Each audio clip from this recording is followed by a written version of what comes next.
What happens when Hollywood royalty meets late-night television arrogance?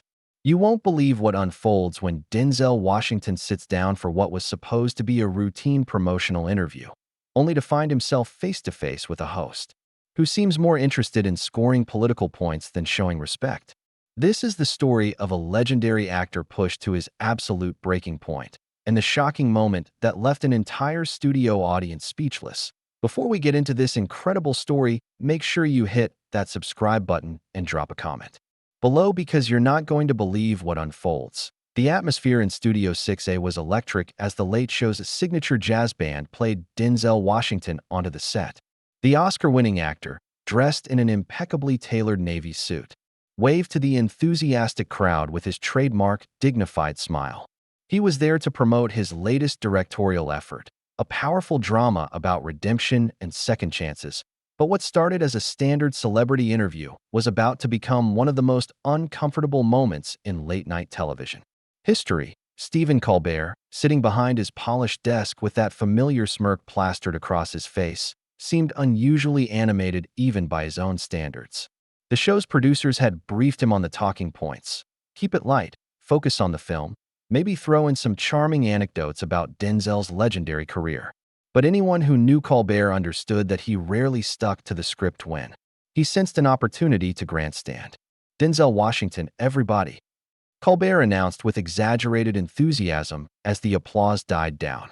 Man, it is such an honor to have you here. I mean, we're talking about someone who has literally redefined what it means to be a leading man in Hollywood. Denzel settled into the guest chair, his posture relaxed but alert. Thank you for having me, Stephen.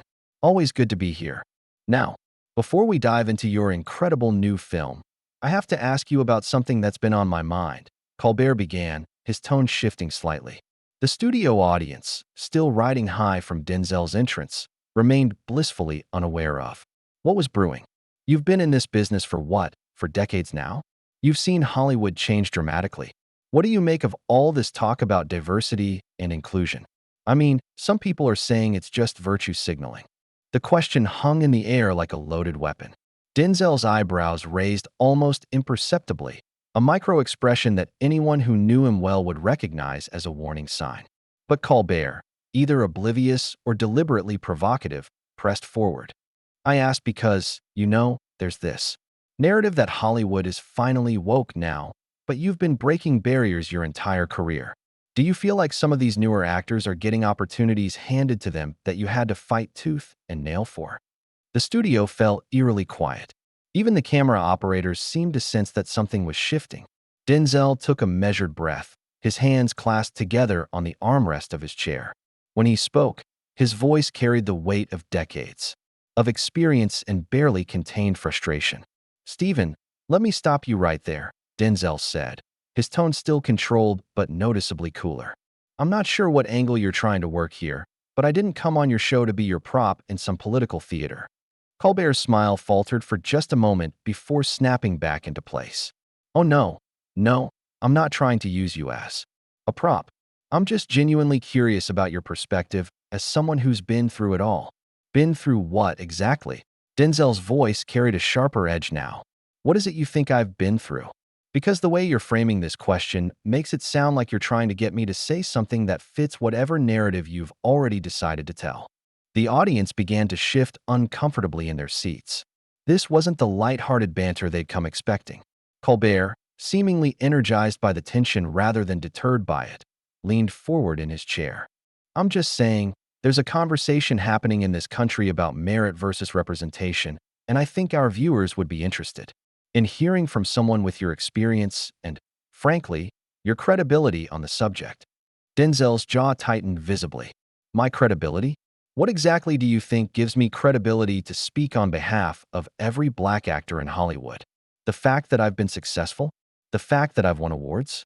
Or is it just because I'm black and you think that makes me some kind of spokesperson? That's not what I meant. Then what did you mean, Stephen? Denzel interrupted, his voice rising slightly. Because I've been doing interviews for 40 years, and I know a loaded question when I hear one. You're sitting there with that smug little smile, trying to get me to say something controversial so you can have your viral moment, and I'm not here for that.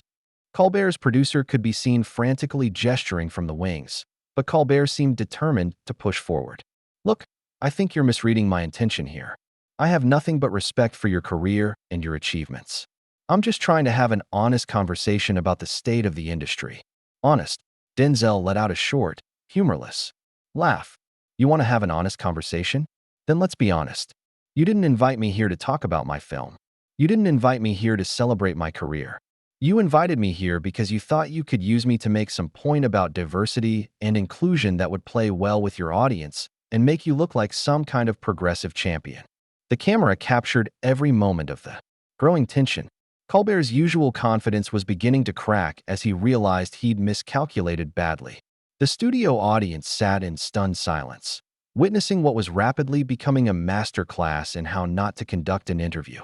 That's completely unfair, Colbert protested, but his voice lacked its usual conviction. I genuinely wanted your perspective. My perspective on what? Whether I think I deserve my success.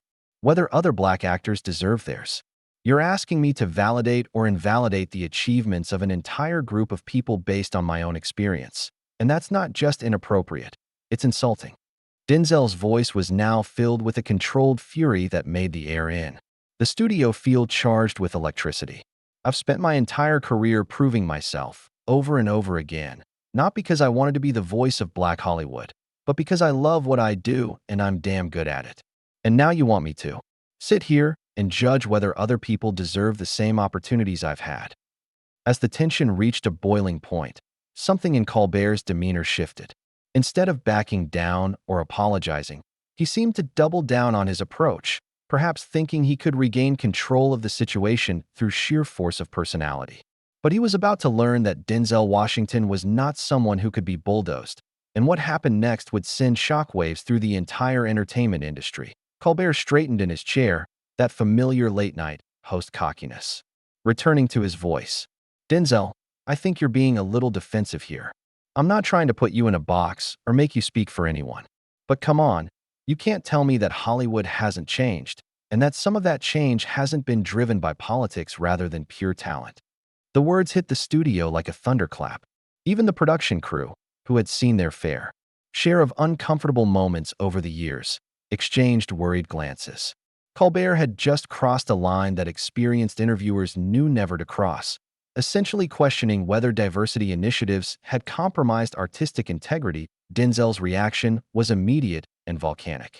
He leaned forward in his chair, his voice dropping to a dangerous whisper that somehow carried more power than any shout could have. Politics rather than talent? Did you just suggest that actors are getting roles because of their race rather than their ability? That's not what I said. That's exactly what you said, Stephen. You just questioned whether the success of actors of color is based on merit or politics. Do you have any idea how insulting that is? How damaging that kind of thinking is? Colbert, realizing he was in deep water but seemingly unable to stop himself, tried to backtrack while simultaneously defending his position. Look, I'm not talking about you specifically. Everyone knows your talent is undeniable. But you have to admit that there's been a push for representation that sometimes what? Denzel cut him off, his voice now carrying the full weight of his fury. Sometimes puts unqualified people in positions they don't deserve? Is that what you're trying to say? Because if it is, then you need to understand something right now. Every black actor, every Latino actor, every Asian actor who gets a role has to be twice as good as their white counterparts just to be considered. We don't get the luxury of being mediocre and still getting work. The studio audience was completely silent now, some visibly uncomfortable, others leaning forward in their seats as they witnessed this unprecedented confrontation. The camera operators continued filming, knowing they were capturing television history, even if it wasn't the kind anyone wanted to make. Colbert's producers were now frantically trying to get his attention from behind the cameras, making cutting motions across their throats. But Colbert seemed oblivious to everything except his determination to prove his point. I'm not trying to diminish anyone's achievements. I'm just saying that in today's climate, there's pressure to cast diverse actors, and sometimes that pressure might influence decisions in ways that, just stop right there. Denzel's voice was like steel cutting through the air. You're about to say something that you can't take back, Stephen. You're about to suggest that when a black actor gets a role, it might be because of their race rather than their talent. You're about to perpetuate the exact kind of thinking that has held back talented performers for decades. But Colbert, perhaps feeling cornered and desperate to maintain some semblance of control over his own show, made the catastrophic decision to push forward. I'm not perpetuating anything. I'm just acknowledging a reality that exists in the industry. There are quotas, there are diversity mandates, and sometimes those things can influence casting decisions in ways that might not always be about finding the absolute best person for the role. The studio fell into a silence so profound that the hum of the air conditioning seemed deafening. Denzel sat perfectly still for a moment, his eyes never leaving Colbert's face.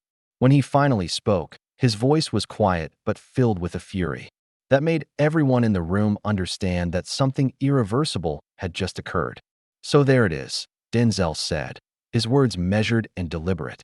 "You just told me, and everyone watching, that you think diversity in Hollywood is about quotas rather than talent. You just suggested that when actors of color get roles, it might not be because they're the best choice, but because someone checked a box." Colbert's face had gone pale. He seemed to finally realize the magnitude of what he'd said, but it was far too late for damage control. "That's not. I didn't mean it like that." "How exactly did you mean it, Stephen?" "Because what I heard was you questioning the legitimacy of every diverse casting decision in Hollywood. What I heard was you suggesting that representation and excellence are somehow mutually exclusive." The veteran actor stood up from his chair, his imposing presence making Colbert shrink back slightly. "Let me educate you about something, since you seem to need the lesson. When I auditioned for Malcolm X, I wasn't chosen because I was black. I was chosen because I spent a year preparing for that role, learning Arabic, studying Malcolm's speeches, understanding his transformation. When I was cast in Fences, it wasn't because of some diversity quota. It was because I had been performing that character on Broadway for years." Colbert tried to interrupt, but Denzel's voice rose, commanding the space. "Every role I've ever gotten, I've earned through preparation, dedication, and yes, talent. The same is true for every actor of color who's succeeded in this industry. We don't get participation trophies, Stephen. We get roles because we're the best choice, often despite systems that are stacked against us, not because of them." The host's usual quick wit seemed to have completely abandoned him. He sat there, mouth slightly agape, as one of Hollywood's most respected figures dismantled his argument piece by piece. "Denzel, I think there's been a misunderstanding. The only misunderstanding here is that you thought you could invite me onto your show and use me to validate your narrow-minded views about diversity in entertainment. You thought you could get me to agree with you that somehow the push for representation has lowered standards, and you were dead wrong." The energy in the studio had shifted completely. What had started as discomfort had evolved into something much more intense. The audience members were no longer just uncomfortable. They were witnessing the complete breakdown of what was supposed to be a promotional interview, and the systematic destruction of a host's credibility by one of the most respected actors of his generation. But Colbert, perhaps driven by pride or an inability to admit his mistake, was about to make one final, devastating error that would push this confrontation past the point of no return and into territory that would forever change how people viewed both men. Colbert straightened his tie and forced his trademark smirk back onto his face, as if he could somehow reset the entire conversation through sheer audacity. "Look, Denzel, I think we're talking past each other here. All I'm saying is that maybe, just maybe, the industry has overcorrected. Maybe the pendulum has swung so far in the other direction that now it's white actors who are being discriminated against." The words hung in the air like poison gas. The studio audience gasped audibly, and several people could be heard murmuring in disbelief. Even Colbert's most loyal crew members looked stunned by what their host had just said. The cameras continued rolling, capturing every moment of what would become one of the most talked-about interviews in television history. Denzel's reaction was swift and devastating. He took a step closer to Colbert's desk, his voice dropping to a level that was somehow more terrifying than any shout could have been. "Did you just say that white actors are being discriminated against? Did those words actually come out of your mouth?" Colbert, realizing he had just stepped into quicksand, tried desperately to clarify. "I'm not saying there's systematic discrimination, But there are certainly cases where qualified white actors might be passed over to meet diversity goals. Stop talking. Just stop. Denzel's command was so authoritative that Colbert actually closed his mouth mid-sentence. You just told a black man who has spent 40 years fighting for every opportunity he's gotten that you think white actors are the real victims of discrimination in Hollywood. You said that to my face on national television. The studio was so quiet that the sound of cameras clicking could be heard from the press section. Denzel turned slightly to address the audience directly, his voice carrying the full weight of his years of experience and the dignity that had defined his entire career. Ladies and gentlemen, what you just witnessed is exactly what's wrong with this country's conversation about race and equality. This man invited me onto his show, not to promote my work, not to celebrate my achievements, but to trap me into validating his backwards thinking about diversity and inclusion. He turned back to Colbert, who was now visibly sweating under the studio lights. You want to know about discrimination, Stephen? Let me tell you about discrimination. Discrimination is being the most qualified person in the room and being told the role isn't right for you. Discrimination is having to be perfect when your white counterparts can be good enough. Discrimination is being asked to speak for an entire race instead of being allowed to just be an actor. Colbert tried one last desperate attempt to salvage the situation. Denzel, please, I think you're mischaracterizing what I said. I have the utmost respect for you and for all actors of color. I was just trying to have a nuanced conversation about nuanced. Denzel's laugh was sharp and bitter. There's nothing nuanced about what you said. You suggested that diversity initiatives are hurting white actors. You implied that when people like me get roles, it might not be based on merit. That's not nuanced, Stephen. That's racist. The word hit the studio like a physical blow. Colbert's face went white, and for the first time in the entire confrontation, he seemed genuinely speechless. The audience shifted uncomfortably, some people covering their mouths in shock, others pulling out their phones to capture what was happening. You called it racist. Colbert managed to stammer, his voice barely above a whisper. I called it what it is, Denzel replied without hesitation. When you suggest that diversity means lowering standards, that's racist. When you imply that actors of color get roles because of their race rather than their talent, that's racist. When you claim that white actors are being discriminated against in an industry where they still hold the vast majority of leading roles, that's not just racist. It's delusional. Denzel moved toward his chair to collect his jacket, his movements deliberate and dignified. I came here tonight to talk about a film I'm proud of, a story about redemption and second chances. Instead, I found myself having to defend the legitimacy of my entire career and the careers of every actor of color who's ever worked in this industry. Colbert made one final, desperate plea. Denzel, please don't leave like this.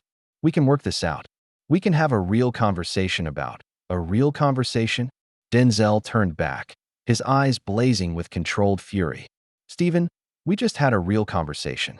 You showed everyone exactly who you are and what you really think about diversity. In Hollywood, you revealed that underneath all your liberal posturing and progressive politics, you still believe that when opportunities go to people of color, it's somehow taking something away from white people. He slipped on his jacket with the same grace he brought to every performance, every red carpet appearance, every moment of his public life. You know what the real tragedy is here? You had the opportunity to have a meaningful conversation with someone who spent 4 decades breaking barriers and opening doors. Instead, you chose to use me as a prop in your own narrow worldview. The studio remained eerily silent as Denzel straightened his jacket and looked directly into the main camera. To everyone watching at home, this is what we're still dealing with in 2025. This is why the conversation about representation and equality is far from over. When someone with a platform like this can sit across from me and suggest that diversity is somehow a threat to excellence, we still have work to do. He turned back to Colbert one final time, his voice carrying the authority of someone who had earned every ounce of respect he commanded. Stephen, I hope you take some time to really think about what happened here tonight. I hope you consider how your words affect not just me, but every young actor of color who might be watching, wondering if they'll ever be seen as good enough on their own merits. With that, Denzel Washington turned and walked off the set, his departure as commanding as any exit he'd ever made on screen. The studio audience began to applaud, slowly at first, then building to a thunderous ovation that followed him all the way to the exit. Some people stood, others wiped away tears, all of them understanding that they had witnessed something extraordinary. Colbert sat frozen behind his desk, the color drained from his face, as his producers frantically signaled to cut to commercial. But the damage was done. The cameras had captured every moment, every word, every devastating response that had just dismantled not only the interview, but Colbert's reputation as a thoughtful, progressive host. As the applause finally died down and the studio lights dimmed, one thing was clear. This wasn't just a bad interview or an awkward moment. This was a reckoning, a moment where years of subtle bias and coded language had been exposed and challenged by one of the most respected voices in entertainment. The confrontation was over, but its impact would reverberate through Hollywood and beyond for years to come.